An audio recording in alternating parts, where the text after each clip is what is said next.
ত্রিপুরা সরকারের পুলিশ আইন 2007 এবং 2022 সালের সংশোধনী অনুযায়ী স্পেশাল এক্সিকিউটিভ পদে তালিকাভুক্তির জন্য যোগ্য এবং আগ্রহী প্রার্থীর কাছ থেকে নির্ধারিত ফর্মে আবেদনপত্র সংগ্রহ করা হচ্ছে। আবারও জানিয়ে দিচ্ছি, পদের নাম স্পেশাল এক্সিকিউটিভ। মোট আসন সংখ্যা হল 6367টি। এবারে জানিয়ে দেব জেলা ভিত্তিক আসন সংখ্যা। পশ্চিম ত্রিপুরা জেলার জন্য মোট আসন রয়েছে 1565টি। সিপাহীজলা জেলার জন্য রয়েছে মোট আসন সংখ্যা 839টি। গোমতী জেলার জন্য রয়েছে 769টি। দক্ষিণ ত্রিপুরা জেলার জন্য মোট আসন রয়েছে 752টি। খোয়াই জেলার জন্য আসন রয়েছে 571টি।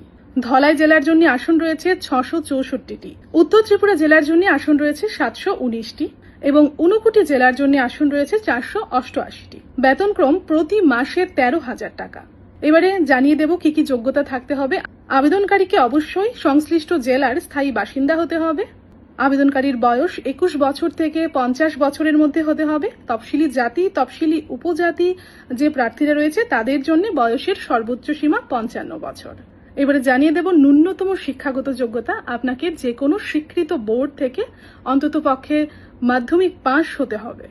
তাছাড়া প্রার্থীদের পুলিশকে সহায়তা করার মানসিকতা থাকতে হবে। অপরাধ এবং আইন শৃঙ্খলা অবনতি রোধে সজাগ দৃষ্টি থাকতে হবে।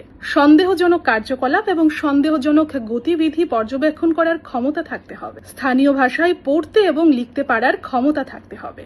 এবারে জানিয়ে দেব আবেদনপত্র জমা দেওয়ার শেষ তারিখ। আবেদনপত্র জমা দেওয়ার শেষ তারিখ হল 20 মে 2026। জানিয়ে দেব আবেদনপত্র জমা দেওয়ার স্থান।